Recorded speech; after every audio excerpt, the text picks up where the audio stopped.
Welcome to News with a View, a Fat Cat production. It is May 8th. Is it May 8th or is it the 9th? It's May 8th. There you go. I'm your host, John A. Costa, and this is episode 61. I'm sorry, I got a little sniffles. Pollen here is crazy.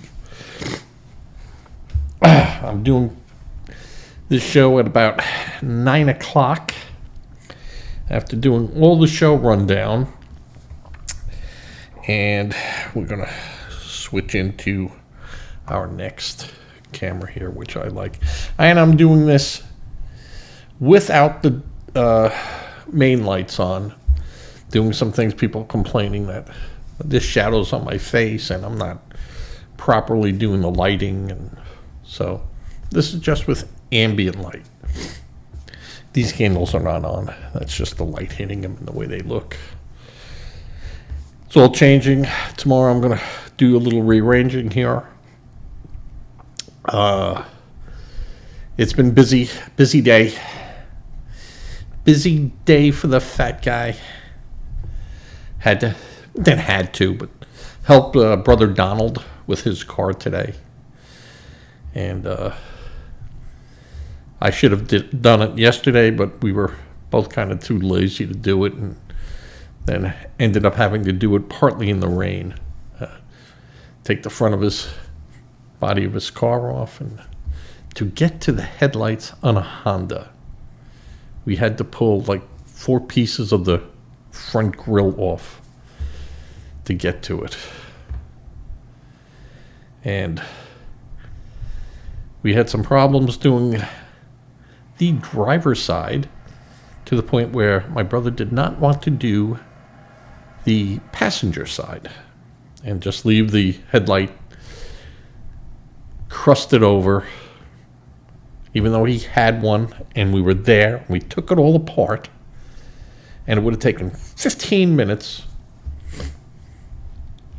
He didn't want to do that. He was getting frustrated, and he didn't feel like fighting it.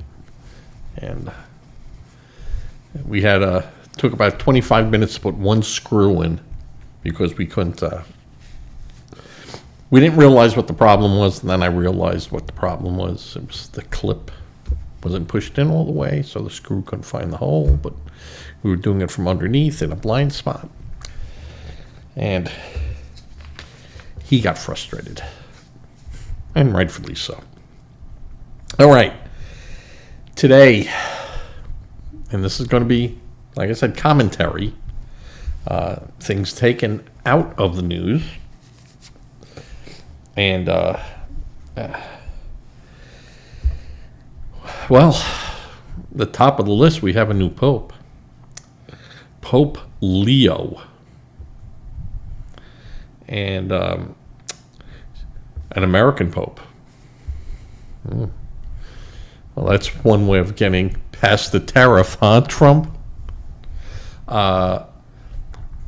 So the Pope has already come out with statements on social media posts he had put out in the past about the Trump-Vance administration and its not letting people into the United States, and, you know, the search for freedom. Hey, Pope, stick with the classics. You know, so he is not a Trump fan, from what I can see, which, again, I don't know enough about him to make any calls, but as far as the church would be concerned, and the Catholic Church, mind you, the Vatican,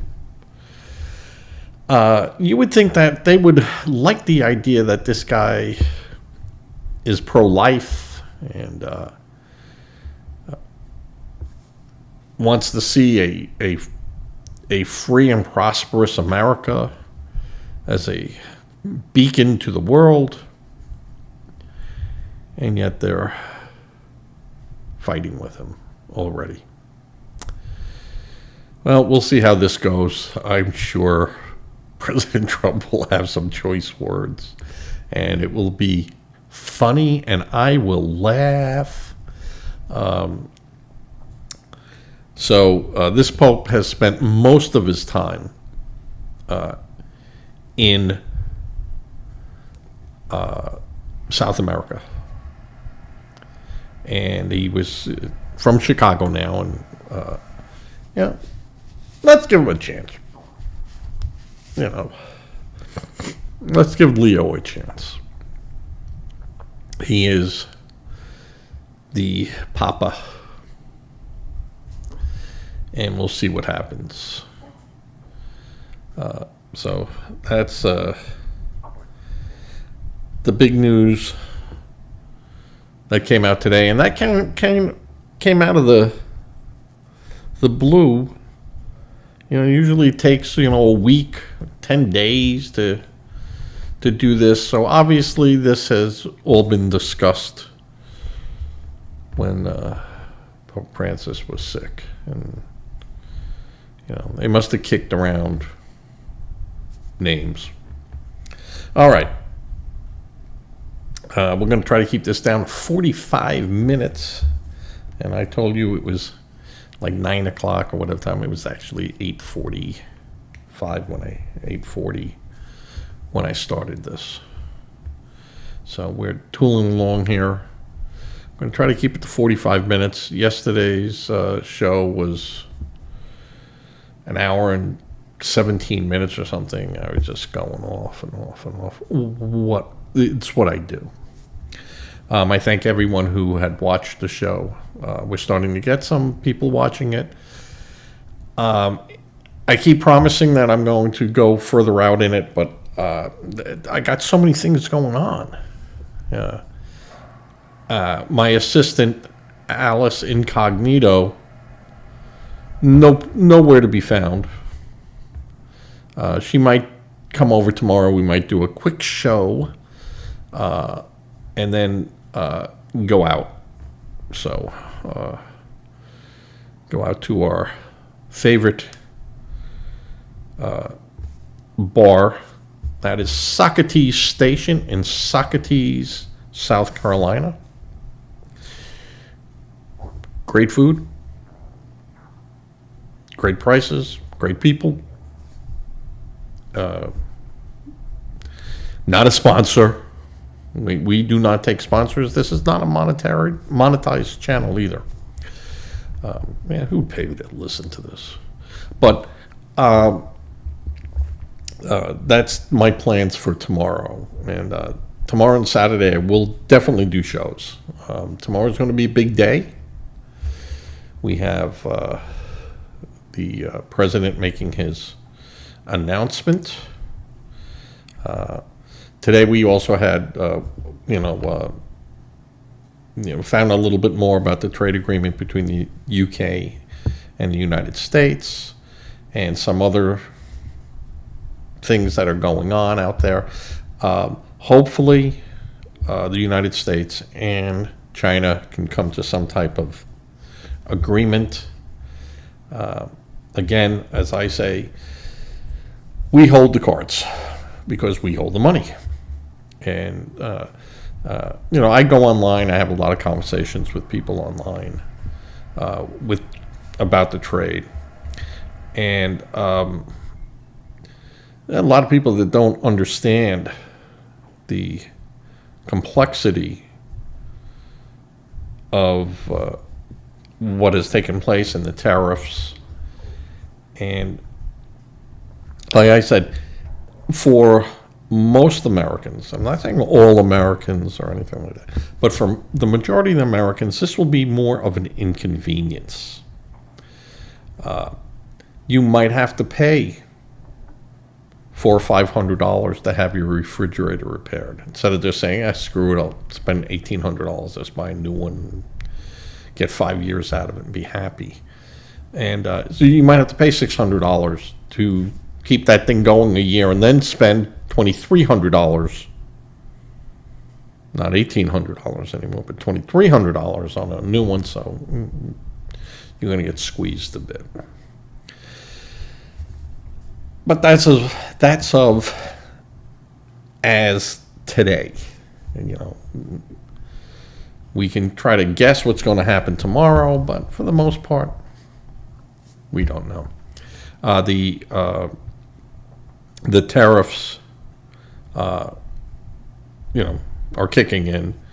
The meeting with the new Canadian Prime Minister.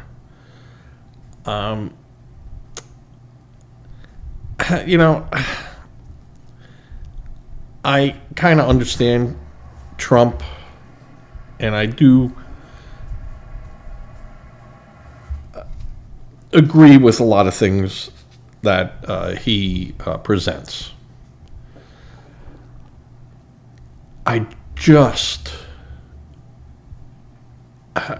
wish he would just approach these things a little bit more diplomatically. He wants to get his message across. He wants to show them that, hey, you're not going to push me over. I'm not going to go, oh, yeah, okay, you're a guest here. I'm not going to say anything right now. No, that's never been his approach.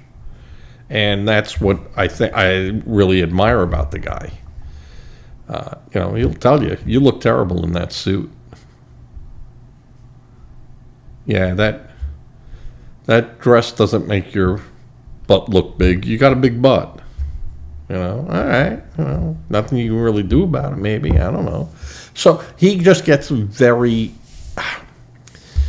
If you didn't. Well, I don't know. Maybe he is on the spectrum. Maybe he's one of these people that just comes into his head. He just says it. So. But I just wish that not everything was a show.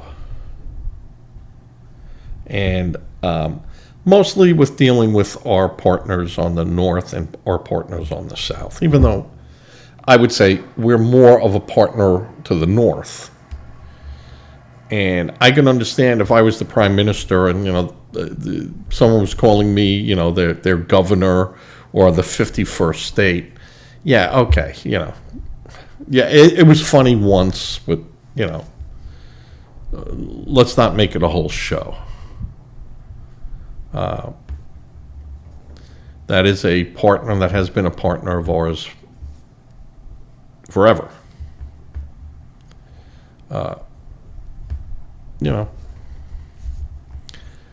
Mexico, not so much. But they're still on our border, and, we did take Texas and New Mexico and Arizona and Utah and California from them. When you start looking at it and you go, we took all their prime property. Well, all right. Well, that's just the way it works out. And, the Louisiana Purchase and everything else. But, if you look up the history of Texas and what the promise was to Mexico, you might think of that a little bit differently and go, yeah, we were really dicks. Welcome to America. So the trade goes on, and the market seems to be pretty stable. Tomorrow, who knows? You had the president saying, yeah, now's the time to get in the stock market and stuff and buy. Like I said, there's some things I just wish he wouldn't do. But they elected him. And not smart enough to do it. So The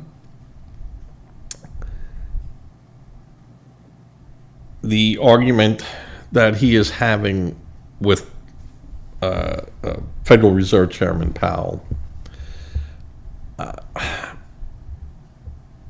that's not a good thing either.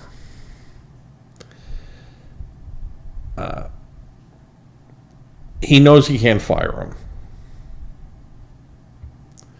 And yes, he was appointed by Trump in the first term. But like he had said, he goes, I've never and never will kowtow to a president. I didn't do it with Biden, not doing it with him.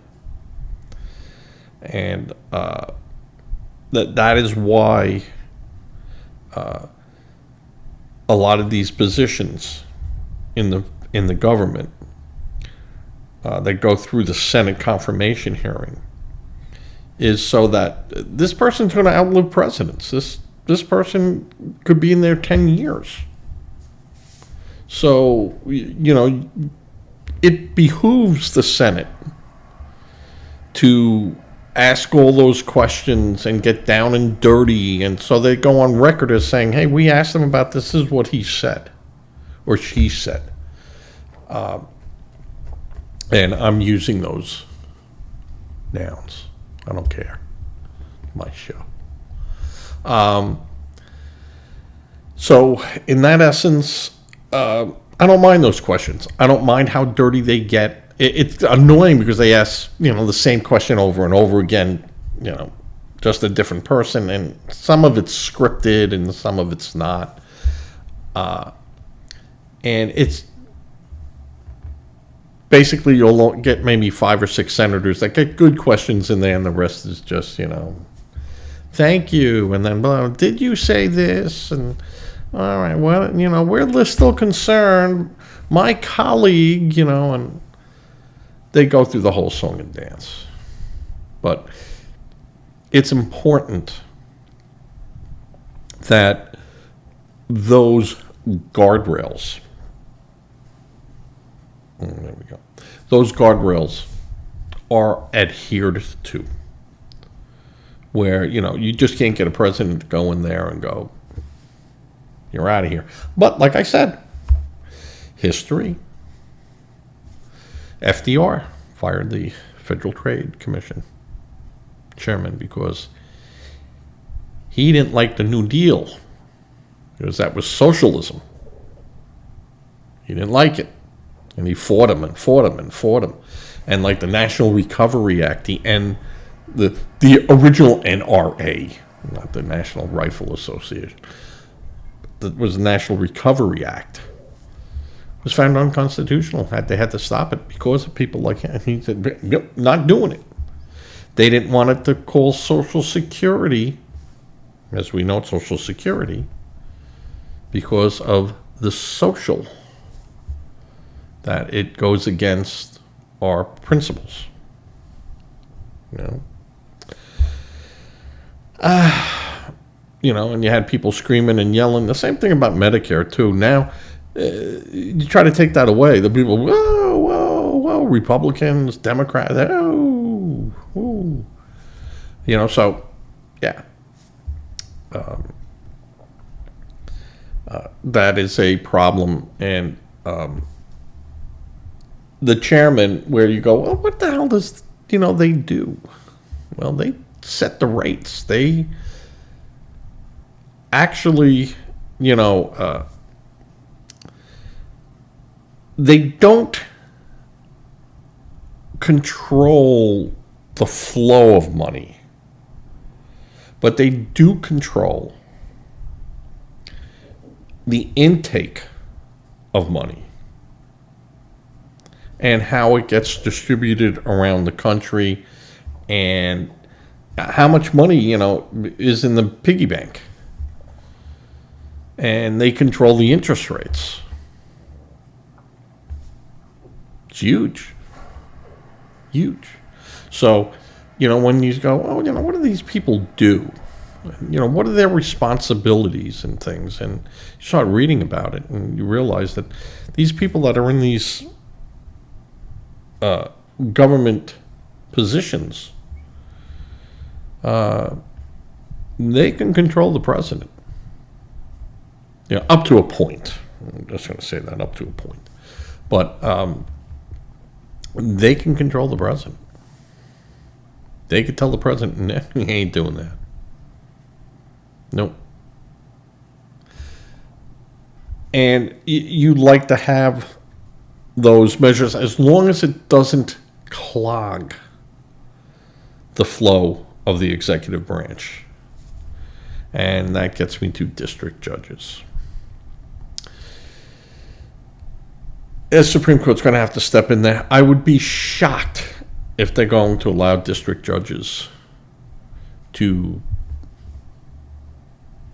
impede the progress of the executive branch. Now, that doesn't mean that, you can't challenge the president. You can't challenge. No. All it means is that on the district level, some guy in Paducah can stop a program.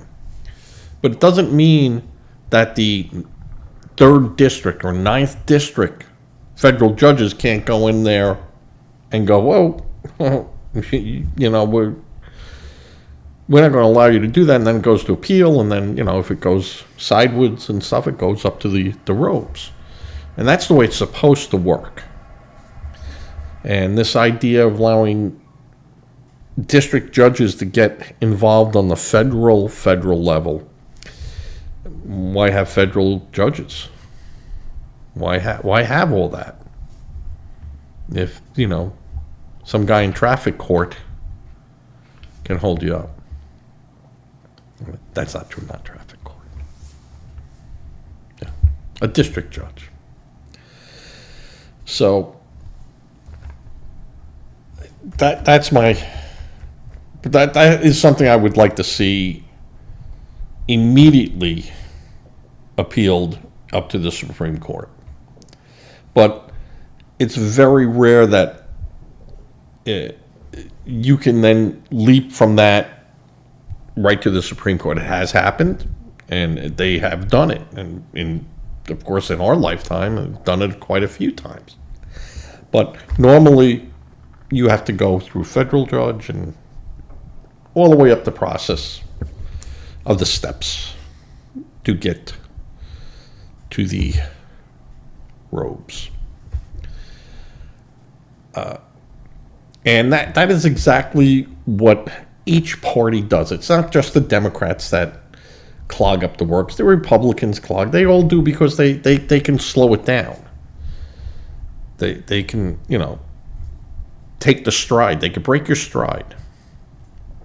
And that is the democratic process at work. So I have no problem with it. That's how our democracy and our republic, remember, we're a republic. That's the way that should work. All right. So we took care of the Pope, some trade, Chairman Powell, and the President. Something that is happening locally in my state. It seems that Representative Jim Clayborn, Democrat from South Carolina, a very powerful member that people on both sides of the aisle listen to this guy.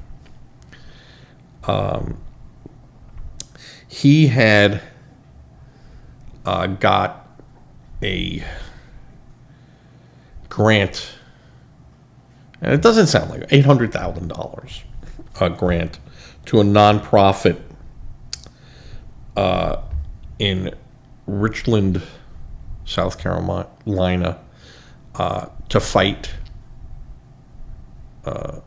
crime. Because that is, you ever watched Cops, Bad Boys, What You Gonna Do? A lot of it was filmed right there. The men and women of law enforcement, So this was money that Jim Clayborn went to Congress for, and it was appropriated. So, I mean, nothing that he did was, oh my God, what did he do? It seems, though, the money can't be accounted for by the nonprofit, not by Jim Clayborn. He had nothing to do. That money goes there, but these are people that he vouched for, that this was a good thing for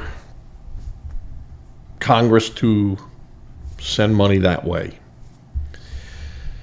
And now there's questions coming up on what happened to the funds. How were they spent? How was it counted for? And this is the same problem that you have, in Georgia with Stacey Abrams, that she was given a grant of $2 billion.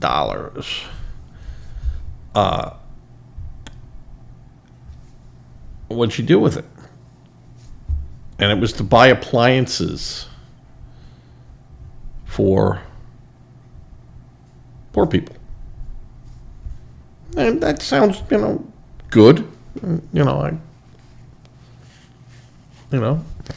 right.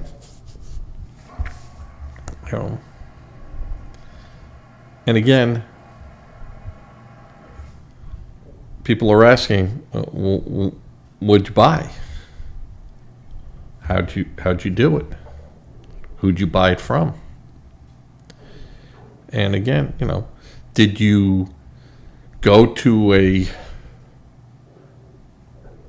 appliance distributor or a bunch of them in the area and put out bids so that, all right, we'll make $30 instead of $80 per unit, but we're going to give 3,000. We're going to get 3,000 of them. So I mean, but you put it out for bids. Did that happen, or did they use a nephew's store and he goes, "Yeah, I'm going to sell you this microwave for $6,000." Now, I'm not saying that happened, but I'm using that as an example. What happens when you don't put things out to bid, or you don't make a competitive bidding? And there's questions on whether or not that was all done. Whether or not it actually is the case, no one knows. Doge questioned it. That's still out there, and Doge has asked a lot of good questions. Where is this money being spent? And now they're finding out that they can't even trace where 1/3 of our money has gone. Can't be, we don't even know who got it. We can't tie it back to being appropriated. Now that's what they're saying until that is the facts and put out there. But that is what is being alleged. That's serious stuff, because we're talking trillions. We're not talking, a billion, which is, you couldn't fit $1 billion in this room. So there is a lot of questions going out there. And we're not getting a lot of answers. But again, it's 110 days. I mean, enough, and the president, again, is being hampered and, hands tied a bit. But these are questions that we need to have answered. And they're not political in nature. We should all know where our money's going to. And I've said it before. There are Democrats who are reaping money, and there are Republicans that are reaping money. let's find out. And it's, again, it's not hard for the general public to go out there, because you could go on the congressional websites and find out who's doing what money went this way, and who approved this. But then it is almost impossible for you to look after that. All right. They gave the John Costa Foundation, Congress said $1 million. And they got approved, boom, boom, boom, boom. They sent a check, it goes in. And then when you start trying to find how this money went out, and how the funding and how money came in, because remember, it's just not the government, it's 501. You're going out there, you're going to ask people, you're going to ask companies, you're going to solicit donations. Now, you have expenses. You got to pay rent, you got to pay electric, you got to pay phone, you got to pay people. They might need cars, they might need buses, they might need stuff. I mean, it all depends on what their charter and what their mission statement goes out, and how that gets reported and accounted for. But a lot of times that just goes over the horizon, never to be seen again. And I think we have to start looking, and I mean seriously start looking at this. We just can't have this money going out and no one knows where it's going. We don't know what's being done with it. And we should, and by all rights, we should have that. So that's the problem that's happening in South Carolina. And this money was used by a nonprofit to combat, crime in the area. And, maybe it was used for after-school programs, or, I don't know, Boy Scouts, Cub Scouts, some type of thing where they could have an association. Keep people off the street. They're going to build a basketball court. We're going to build a baseball field. We're going to start a league. And that's fine. That's great. If that's what you're going to do, and that's what you're doing, and, you even keep 20 kids out of harm's way, or steer them away from a life of crime, or doing a one-time crime, or that's great. That's money well spent. No problem with that. None whatsoever. But you have a right to know where it's going, and we have a right to see it. All right, so that's what's going on my local basis. And Alice Incognito wants me to do a, hey, it's South Carolina today, and we're going to be talking about Horry County, and it's Horry County, not Horry County. It's Horry, which a lot of people go Horry, and it's Horry County. And Georgetown County is our two biggest counties here in my area. And so I'm going to be looking at doing maybe like a Sunday 1 hour, hour and a half type of thing, and everything Georgetown, hey, they're having a clam bake over here today. I don't know. We got so many local guys doing that crap. I don't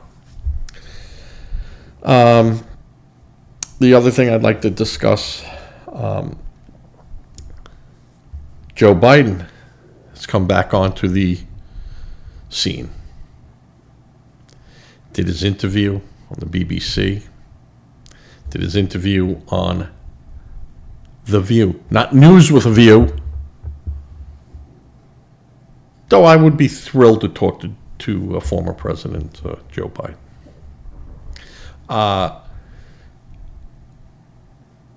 The view that didn't go too well. He had a lot of issues, as did he on the BBC thing interview. That really was, yeah. He was barely coherent. He went off on tangents worse than I do. But I'm not 80-something years old, so all right, Joe, I give you that. I give you that. But he denied having any cognitive issues while in office. As I said, oh, none that I could remember. And, okay, yeah, I made a dementia joke. I won't remember it tomorrow, but yeah, okay. And then he went on saying how he would have won. He would have won against Trump in the election. And I'm going to guess that he did forget of the debate that he had with Trump. And would he have seen it? He'd go, wow, look at that guy. He looks like me, but he's a jerk. Yeah, okay. So he's up there pontificating and going on how Kamala lost because we're sexist. America is sexist. And,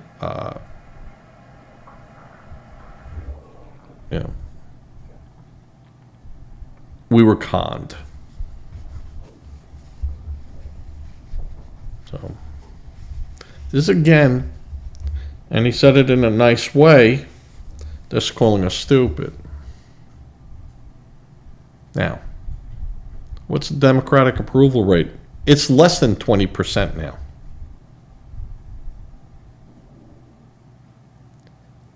And I just want people to understand, this, polling and these numbers,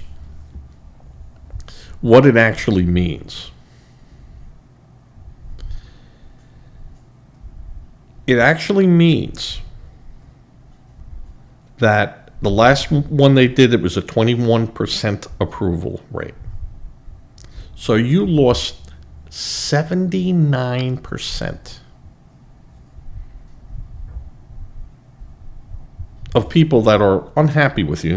You're not going in the right direction. You're not doing the right thing. Of that 79%,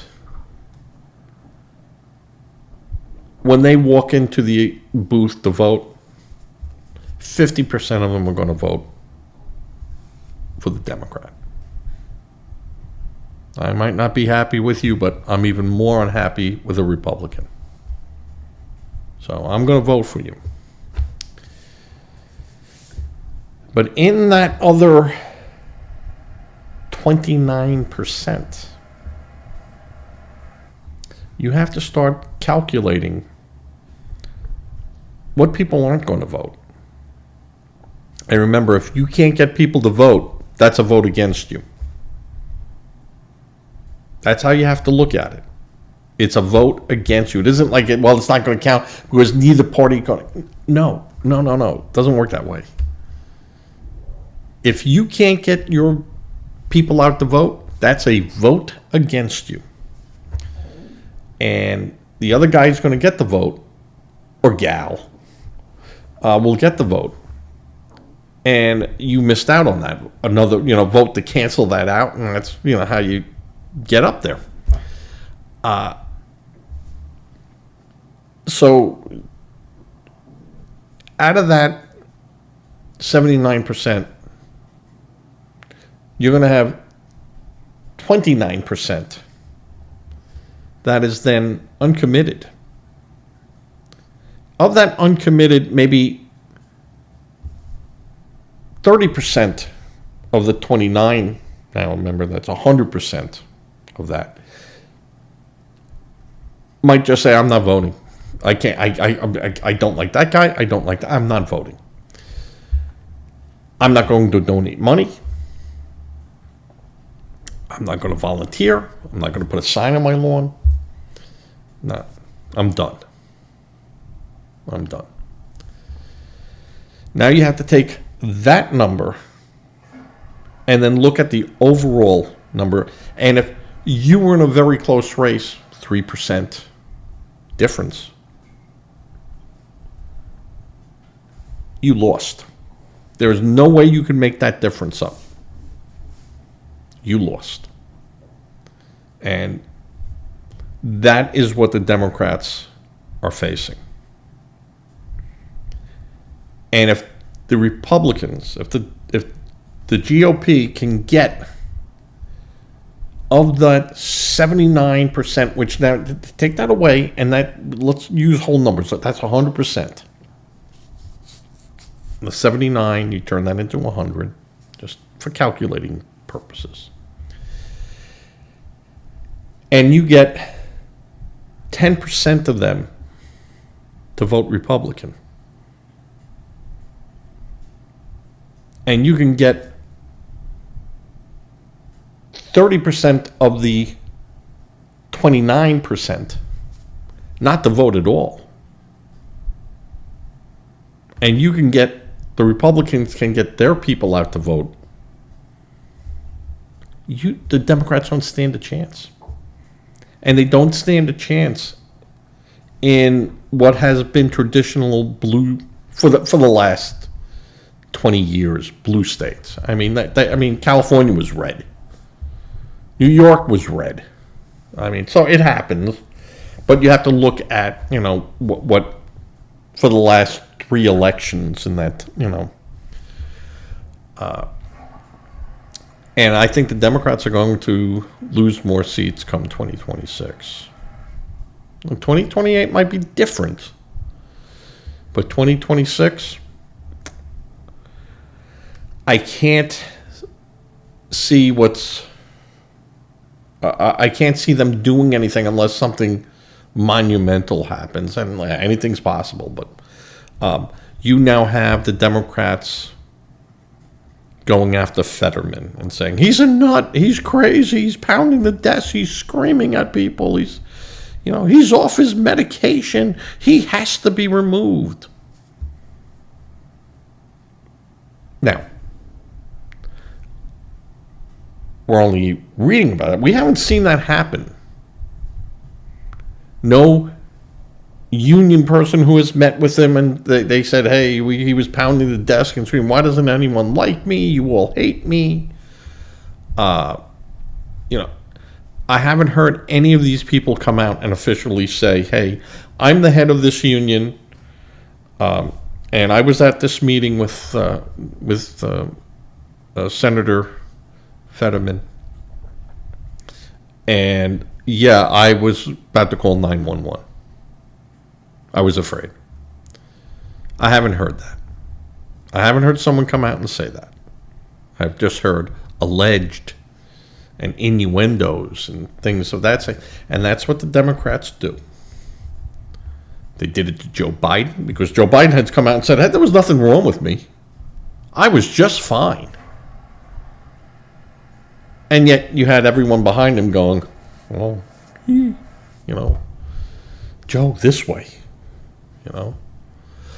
So you can't trust the Democrats. You just can't trust what they're saying.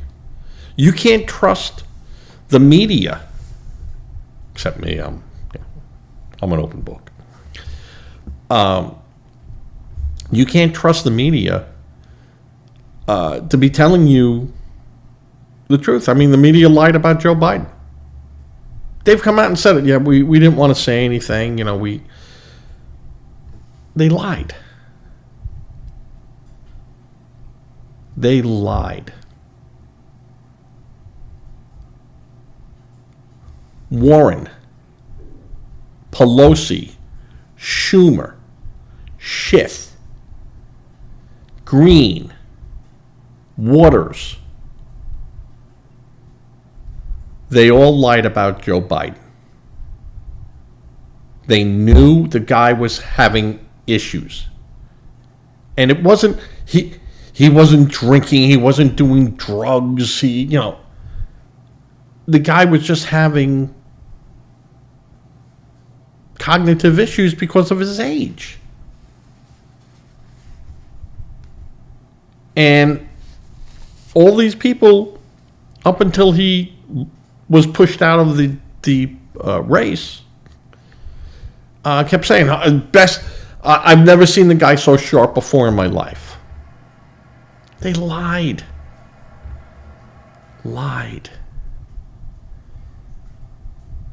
And they knew it. They knew this about Joe Biden years. And Joe Biden, he even said, well, I was doing such a good job, I couldn't see myself not doing it. Even though he had agreed that he was going to be a bridge for someone else to come in and take over. And then he didn't want to leave. And what could they do? He's the president. You weren't going to, 2 years ago, tip that boat over, because that would have assured a Republican win, whether it had been Trump or someone else, but it would have assured, a win. And they were hoping that Joe could make it a couple of months into a second term, and then I have a problem, there's something going on, I'm going to boom, boom. The vice president's always a heartbeat away,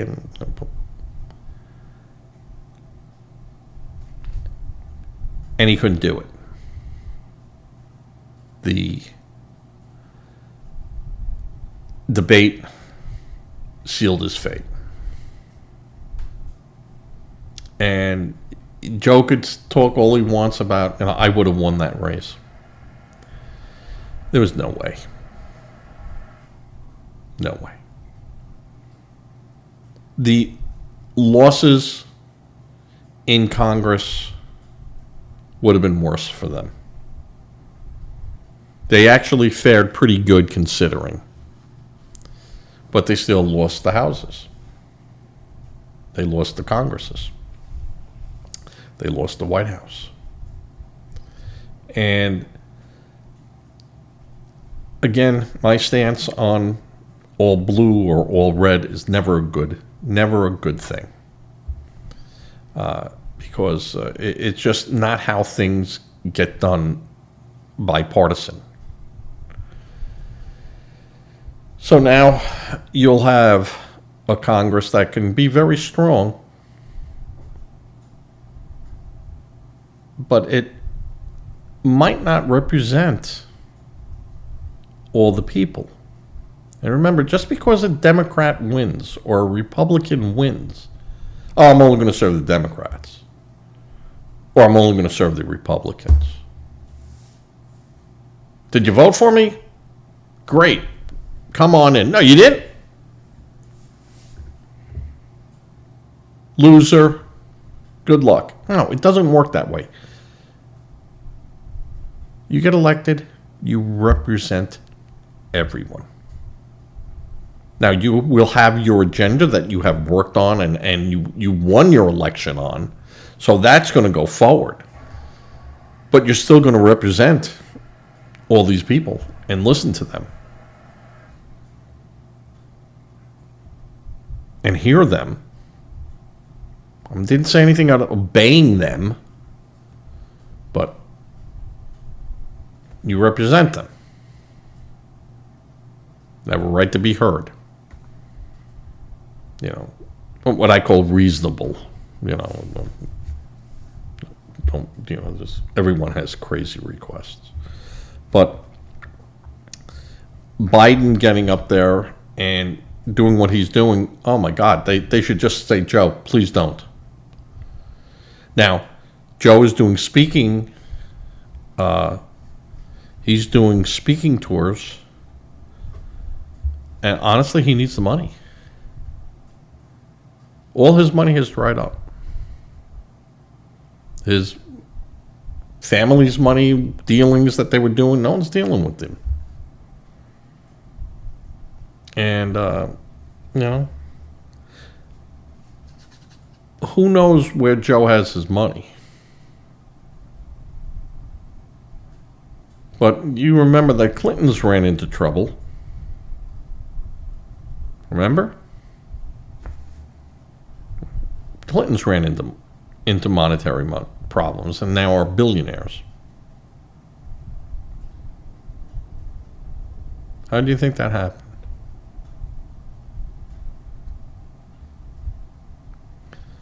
So, there's a lot going on with the Bidens. But honestly, I don't think Joe's going to last.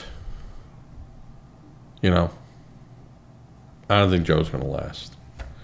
He looked pretty bad. He's coughing pretty bad. I think they're hoping that he just goes. And then, there'll be vultures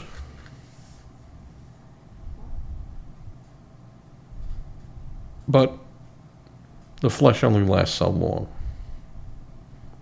And then there's no more flesh to peck at for the vultures. Anything that Biden did or the Bidens had done or blah, blah, gone. There's no pound of flesh to get. It just doesn't exist. So if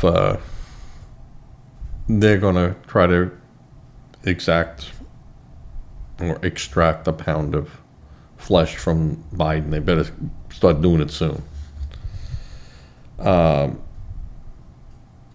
going to stop that. I can go on for 10 hours. Go on for forever, but I'm not. The other little thing that I was laughing at, I was reading about, that Rossie O'Donnell, they just will not stop reporting about her. And she is out there saying that release the Menendez brothers.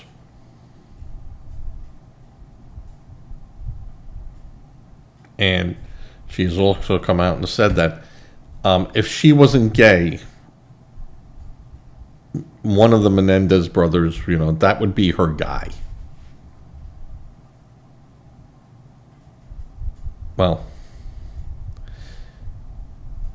if getting out of jail meant that I'd have to spend my freedom with Rossie O'Donnell, I would just go, you know what, guys? I know.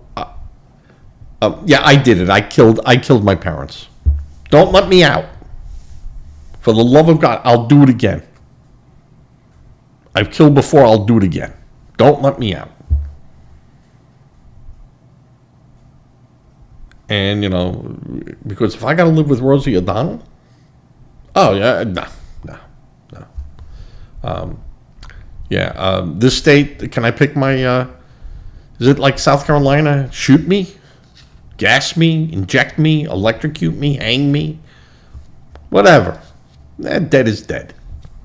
Whether it takes 1 minute, 1 second, or 1 hour, at the end of the day, I'm going to be dead. Put it on. They should have like a little wheel, like at the carnival, and you get to pick how you go, and then little prizes in between it. Oh, you get to be shot, but for 2 days. We bring in hookers. Better than a lot of people get. All right, yeah, great. I'll spin the wheel. Or you get the other one. Oh, you get put to death immediately. And they shoot him. Yeah, that'd be great. I'd love to see a show like that. But Rossie O'Donnell going out there, and she said that the DA who tried the Menendezes, lied and withheld evidence and withheld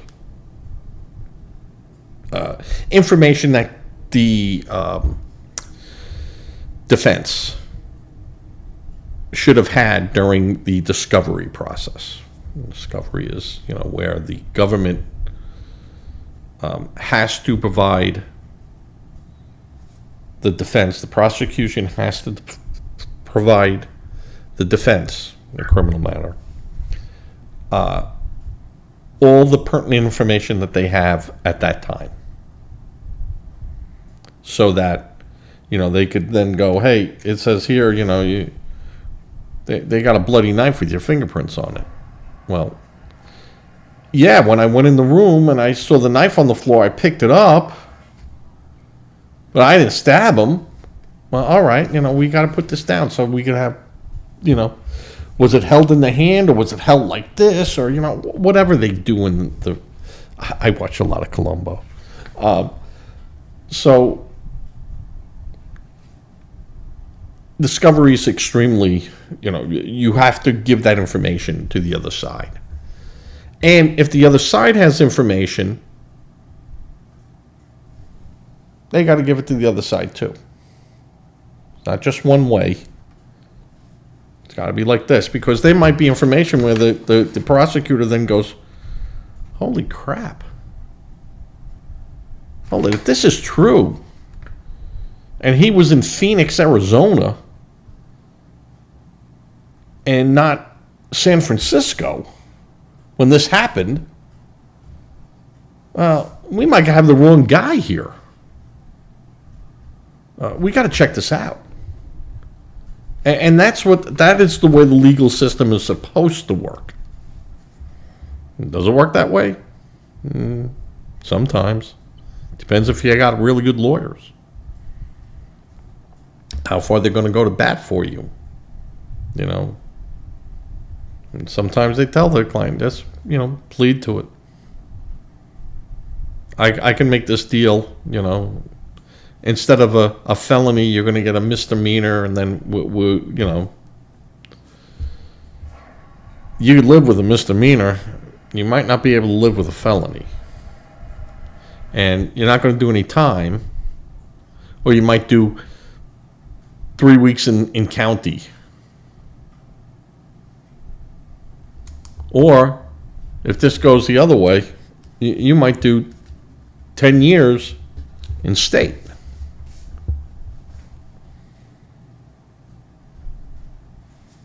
I know you're telling me you're innocent and you didn't do it. And my job isn't to find out if you're guilty or innocent. A lawyer's job is to make sure all your rights are protected and you get a fair trial. That's why when, I laugh when they say, well, did you know if your client actually did this crime or whatever, later on, and they could be forced to make those admissions. And that's why a lot of lawyers go, I don't want to know. I'm going to give you these lists of questions, and then I'm going to ask you this, and then I'm going to ask you that. And then I'm going to ask you questions like I was the prosecution. And I can't tell you how to answer them if you answered them wrong. But I'm going to guide you through to say, all right, you could say you were there that night, but you don't have to say, hey, I was really pissed off, or I was, if they ask you that, you're going to have to answer it, because if someone saw you were screaming and yelling, you know. But there's ways for us to massage it. That's what they do. That's what you pay them for. A mouthpiece. But Rossie is saying how, she knows that they were railroaded. How does Rossie know this?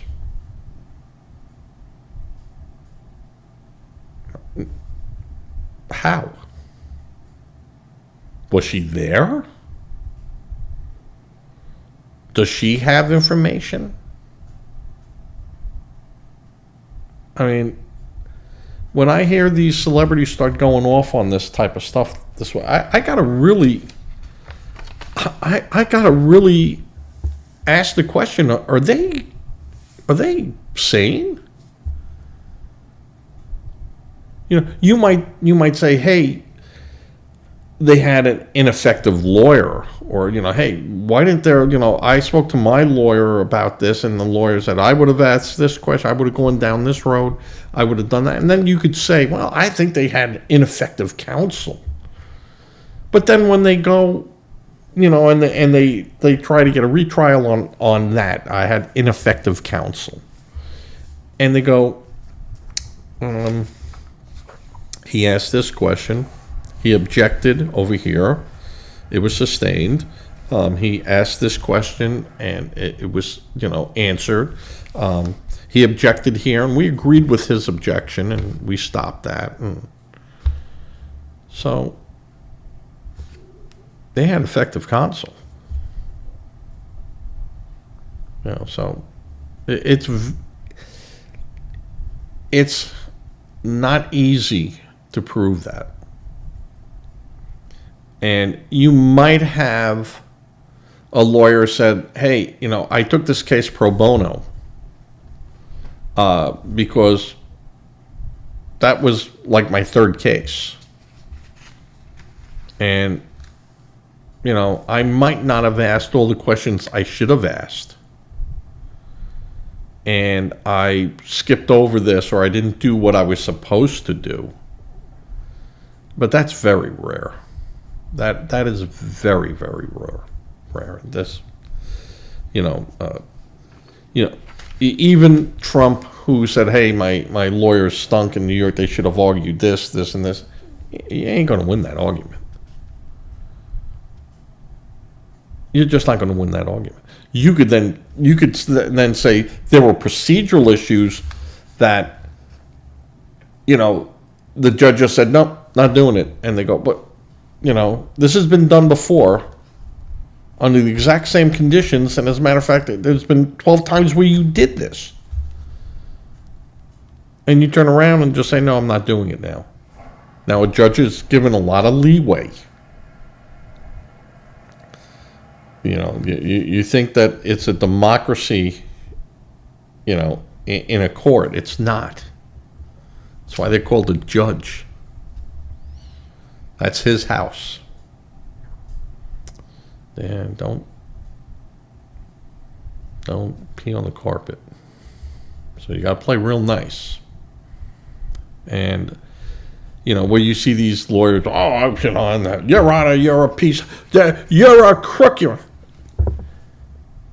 I don't know if that ever happened.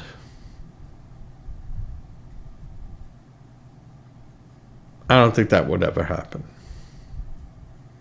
There's other ways for a lawyer to go after a judge and, for misconduct or something like that.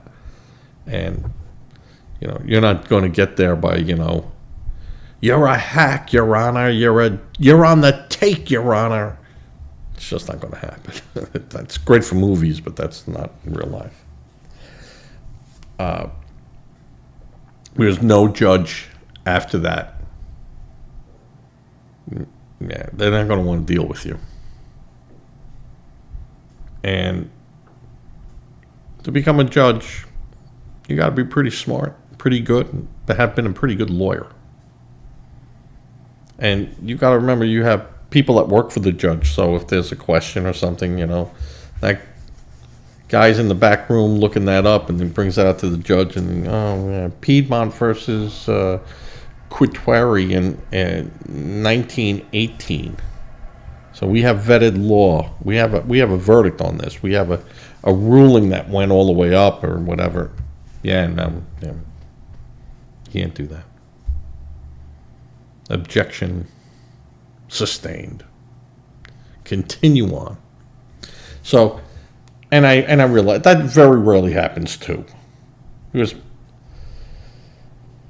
very few cases go to trial in the criminal world. That's why I said Hunter Biden. He had a plea deal. They worked it all out. This is the way it was going to work. This is how it was going to go down. And they pulled it out from underneath him. And that was political. I don't care if, the Republicans, I don't care if the Democrats. That was a political hit. Because they made that deal. The feds made that deal 50,000 times. And the IRS doesn't give a crap where their money comes from. You're going to pay the fine? You're going to pay the money you owe us? You're going to pay this? This is what we agreed. You got to come up with $1.5 million. Did the defendant make restitution to the IRS? Yes, we have restitution, Your Honor. Did the defendant go for counseling? Yes, Your Honor, on these dates, and this is what he has done as per our agreement with the courts and with the prosecution. Our client has fulfilled, what was requested by us and agreed to by them. All right. At this time, Your Honor, we're going to ask for 6 months probation, further counseling, and then maybe we could put this thing behind him. And if he agrees to all this and goes and complies to this, the prosecution, the prosecutor, the district attorney, or the Department of Justice, and we've come to an agreement, and we're going to put this forward to the court for their approval. And most of the time, that's all. You looked at this. You're happy with this? Let me. Yeah. All right, Mr. Biden, stand up, and I'm going to have you allocute to the charges. So on November 14th, did you throw your gun away? Yes, Your Honor. And on December 28th, were you filmed? Did you take pictures of yourself taking drugs? Yes, Your Honor. And, okay, in your own words, describe, you allocute to it. And then they go, you were pleading guilty to this charge. And you're agreeing to the terms. Okay? The court is satisfied. Mr. Biden, we wish you all the success. And we'll see you back here in 6 months if you violate any of the terms of your conditions here. Any of them. This goes away and the full sentencing happens. Do you agree to that? Good luck to you. I hope to see you in 6 months and never see you again in my court. And that's what usually happens. Very few cases go to an actual trial. And when the federal government takes a case to trial, they're conviction rate is about 90%. The same thing with the state. The state's not going to take it to trial unless they know it's a winner. Or they'll cut a deal. They'll cut a deal.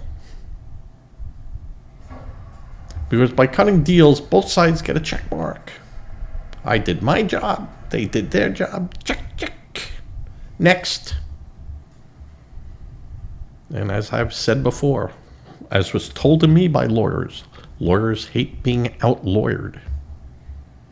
And when you go mano a mano, you're going to have a winner and you're going to have a loser.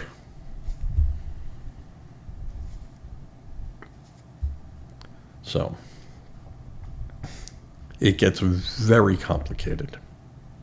But that's the Rossie O'Donnell story. What a nut job. And I could say she's a nut job. Because unless she was there, she has no idea what the prosecutor knew or what was given and all the documents that were passed back and forth and what was known at the time of the trial. You know, sometimes even during a trial, they go, this came up, and they go, no, you can't present that. Unless it's so over the top. And even that, where, you know, Your Honor, I have a surprise witness that showed up today. That doesn't happen.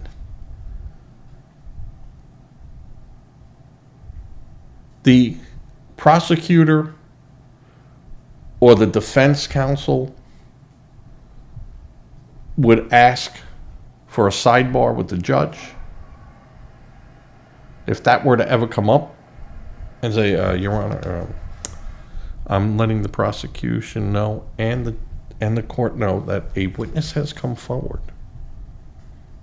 under her own volition. We didn't go out there and solicit this individual.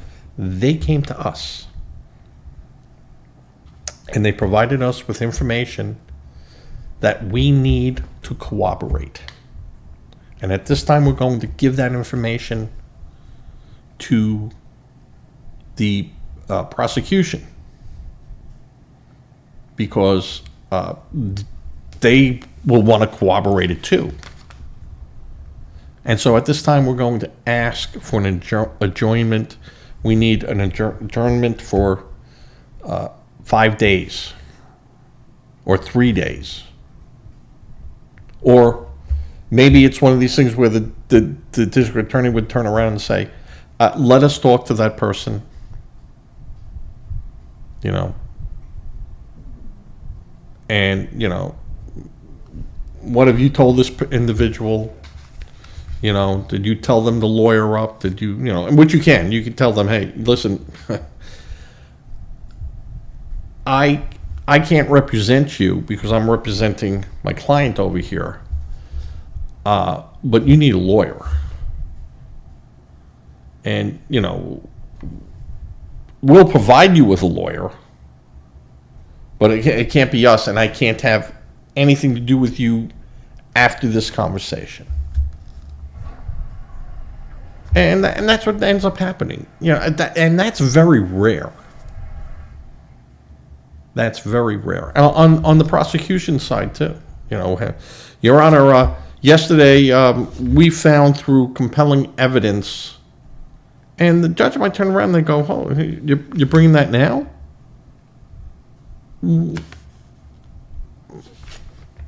Well, you know, and you give it to the defense, and the defense goes, hey, they had this information, and they didn't tell us about it.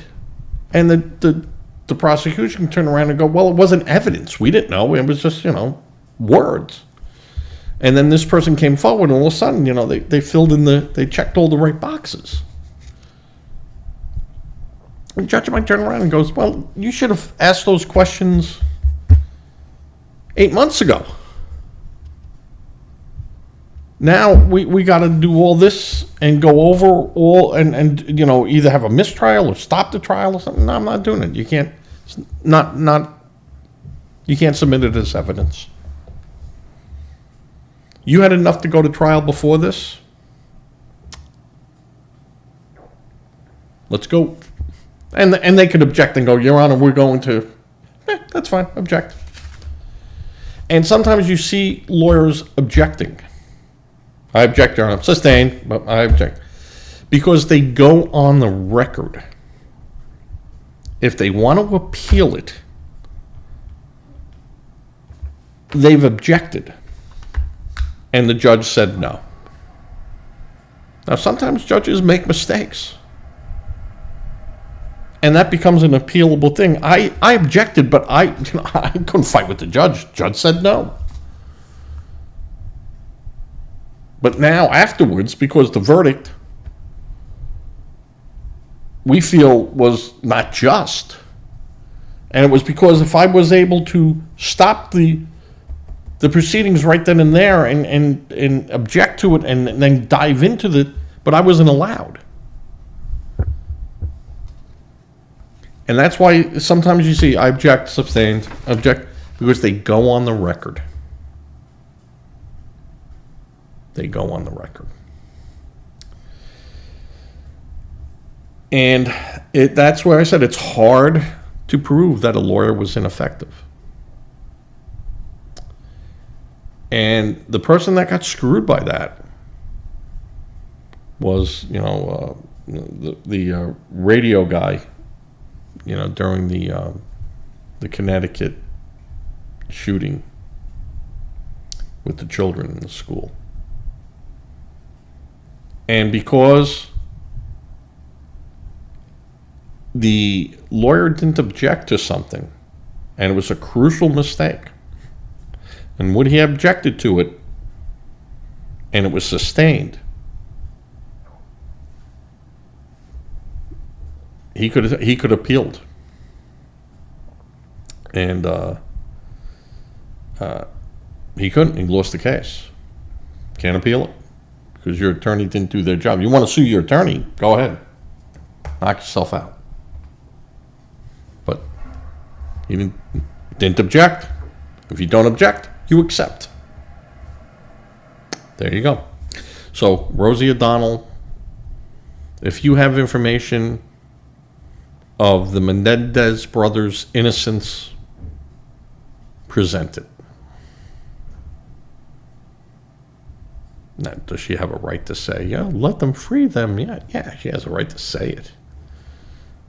And again, other than, people going, oh, crazy Rossie, that makes for great reading. She's over in Ireland because she left because of Trump. And that should be reason enough to celebrate Trump's winning the election. We got rid of Rossie and we got rid of some of these other people. Whew. Wow. Whatever deity you pray to, thank them. So, all right. It's tonight's show. It is 10 o'clock. 1 hour and 8 minutes I've been speaking. That's enough. That's enough. I don't think you people could handle any more of my knowledge and my guidance. Let this sink in. Let this sink in. Because the wisdom that I just give to Bob in New York,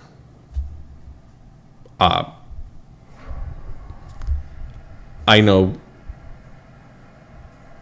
I can't speak for Jesus, but if I could, I know he'd be going,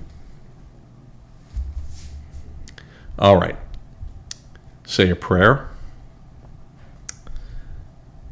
give to a charity, check that charity out, make sure you go to that charity. That charity doesn't come to you. You go to that charity. Don't be a victim helping a victim. If you can't or you don't want to go that route, please think of making a food donation, cans, to a local food bank and help them out. Every little bit helps. And When you give to a local food bank, you are helping people locally. And that's a good thing. Chris, Rowan, Danielle, Paul, Cannoli. Good night. And with that, I'm going to do my fade to black.